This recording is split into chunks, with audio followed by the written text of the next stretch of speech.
আসসালামু আলাইকুম। ভূমি জরিপকৃত একটি নালিশি ভূমির নতুন অভিজ্ঞতা শেয়ার করছি আপনাদের সাথে।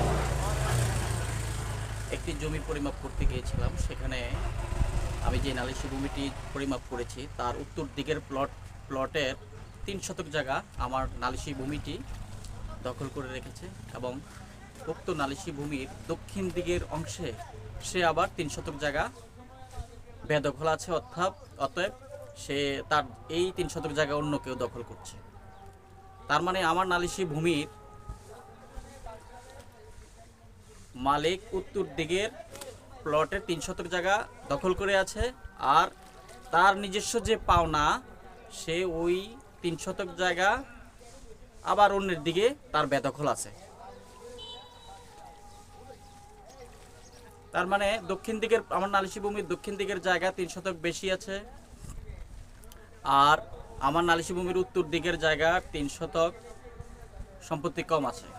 বেশি 3 শতক ভূমি যেটার মধ্যে আছে দক্ষিণ দিকের, সেখানে তার বেদখল 3 শতক, আর যেখানে কম আছে আমার উত্তর দিকের প্লটের, সেখানে আমার নালিশি ভূমির সাথে 3 শতক জায়গা বেশি আছে।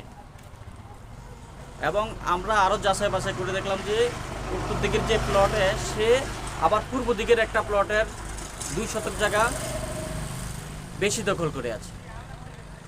এবং উত্তর দিকের এই সেম একই প্লট থেকে আমার নালিশি ভূমির উত্তর দিকের যে প্লট, তারপরের উত্তরে আরেকটি প্লট আছে, সেই প্লটের মালিকে আবার এই প্লট থেকে 1 শতক জায়গা বেশি তার ভিতরে আছে।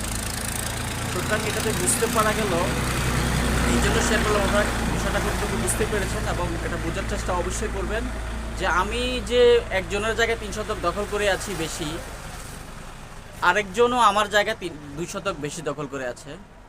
এবং আরেকজনকে দেখতে গেলাম, সেও যে যার একটু দখল কম আছে সেও আরেকজনের জায়গায় যায়, যার তার কমটা অন্য জনের জায়গায় যায় পূর্ণ করে আছে। অতএব একটু সহজ ভাষায় আপনাদেরকে বোঝানোর চেষ্টা করছি। মনে করেন আমার 3টি ছাগল আছে, ছাগলগুলো আমি মাঠে ছেড়ে দিলাম ঘাস খাওয়ার জন্য।